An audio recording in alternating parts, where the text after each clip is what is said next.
He's been watching families walk in and walk out without him for 2 full years. The only reason is his looks. I realized within a minute of meeting him that the fact that he's a pitty probably has to do a lot with some people finding him intimidating. For this reason, I decided to find out myself what's going on with pitties in US shelters and headed to the town of Hempstead Animal Shelter in Long Island, New York, where Leo lives. There, I met with Julia, a dedicated volunteer who takes care of Leo and some of the other dogs at the shelter. He's super friendly. He's not weary of strangers at all. So I think he totally is a great example of a pit bull mix.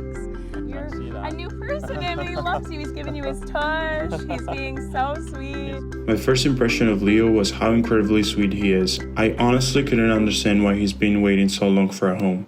His favorite thing in the world is being next to someone. No treats, no toys, just you. And yet, not a single person has ever come back for him. Actually, Leo isn't a tragic exception. Over the past few months, I've told the stories of dogs who have waited 2, 3, or even 4 years for a home, and almost all of them had one thing in common. They looked just like Leo. Is that your favorite toy? They were pitties, not aggressive, not broken, just misunderstood.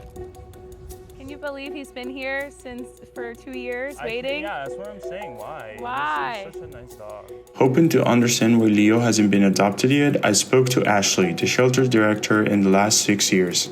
People do have the stigma of they may not be family animals, they may not be apartment animals, whereas it's actually probably the opposite. Some of them, they're just couch potatoes, they just want to lay with you. But in general, I think there's just a lot of restrictions for housing and just the stigma. Turns out that people-type dogs make up to 40% of shelter dogs in the US, and in over 700 cities and counties, it's either illegal or restricted to own a pitty.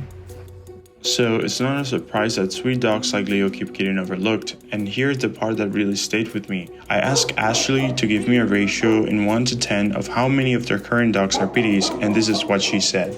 Probably like 8 or 9 to 1. Oh, wow. Yeah, it's a lot of those blockhead Wow, dogs, yeah. wow, okay. For sure. But the real issue starts long before pitties end up in shelters. When I spoke to Ashley, she explained to me that many are overbred, then dumped when they're not longer wanted. Others are rescued from people who use them for fighting, like Meryl. I met her during my visit, and despite everything she's been through, she still has so much to give. Living outside her whole life, she's so friendly. Finally, I got to the conclusion that while overbreeding and dog fighting are the most common reason pitties end up in shelters, living restrictions and bad stereotypes also prevent them from getting adopted, creating a dangerous circle that condemns pitties like Leo to stay longer in shelters.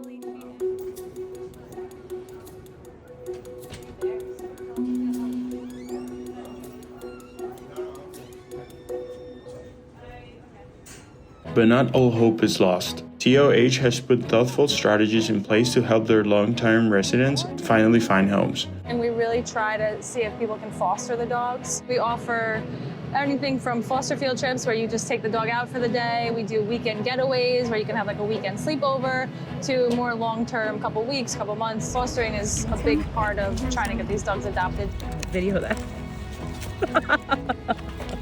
Julia, for instance, has adopted 2 pitties she originally fostered from the shelter. My pit bulls have been loving transitioning from a shelter to a forever home, to a home environment.